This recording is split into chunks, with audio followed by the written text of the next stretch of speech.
Hey, good morning you new boaters. Hope you're all having a great day.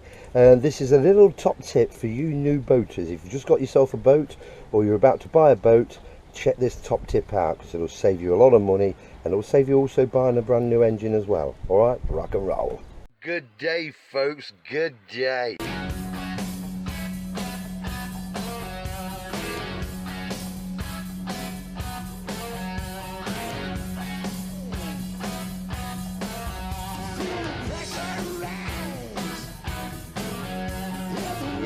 Yes.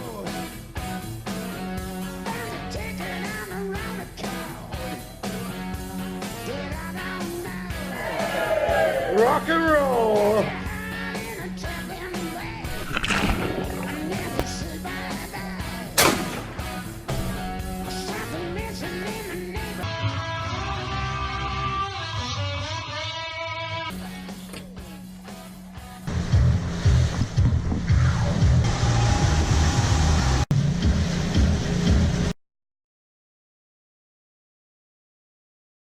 Okay, basically the idea of this exercise and this top tip is to ensure that you wash down your engine, your outboard engine that is.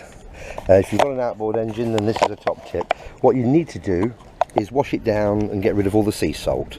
Now with this Evinrude E-Tech 150 that I've got here, I do have the luxury, and it's a great idea by the designers, that I've got a port on the back that I can screw this little plug in, if you like, right into this hole here, like so.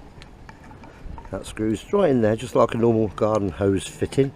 Okay, and then I can just plug this straight into that port there, like that. Okay, and what that will do is wash out all the internal parts of the engine of sea salt, which is worth its weight in gold. I have got a friend who's a new boater, and he bought a boat without trying it out on the sea, and all the internal mechanism of the engine was damaged by crusted sea salt, solidified sea salt. So what I'm doing now is I'm just running the normal garden hose straight into the back of the engine and flushing the internal parts, and that will save you years and a lot of money from buying a new engine. Alright, so there you go. Then guys, just give the old girl a good rinse over, including the auxiliary engine if you've got one. Just wash down all the metal parts of sea salt. It'll save you dollars after dollars after dollars, or in my case euros. And then what I'm going to do now is lift the engine up and do the propeller and everything. Alright, okay, right, there we go. Just wash all that prop down, all the moving parts. Get rid of all that sea salt. Awesome. It will save you so much money and prolong the life of the engine and all the moving parts. Pardon the pun, but it's actually worth its weight in salt. Alright, rock and roll. Obviously everything that goes in the water, all your ladders, all your metal parts, your fishing rod holders, everything. All the outer casings, everything. Just wash it all down, and then she's good to go for the next trip. Rock and roll. Then guys, I wash down the whole boat, get rid of all that sea salt, same reason.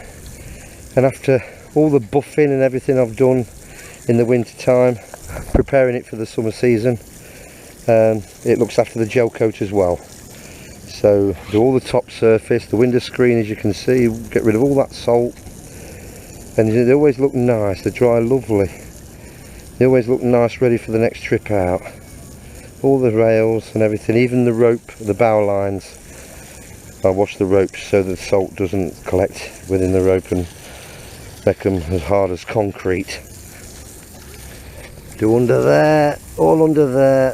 While I was on board, I'd done the back end of the side of the boat. Or the midship, we should say, I suppose. So there we are, guys. That's what I do to look after my boat. And if you look after your boat, it'll look after you for many, many years.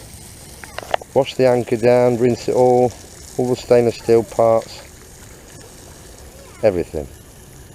Alright guys, so I hope that's been of help to you, and hope you enjoy your boating. Rock and roll, happy boating.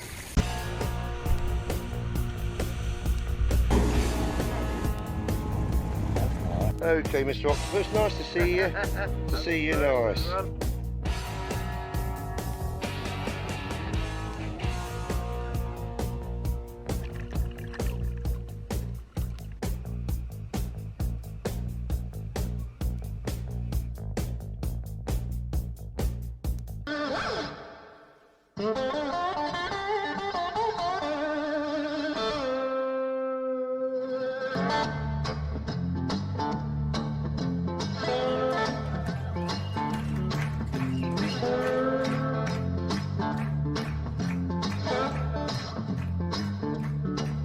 I'm so tired of crying, but I'm out on the road again, on the road again. I said I'm so tired of crying, but I'm out on the road again, on the road again. I ain't got nobody just to call my special friend.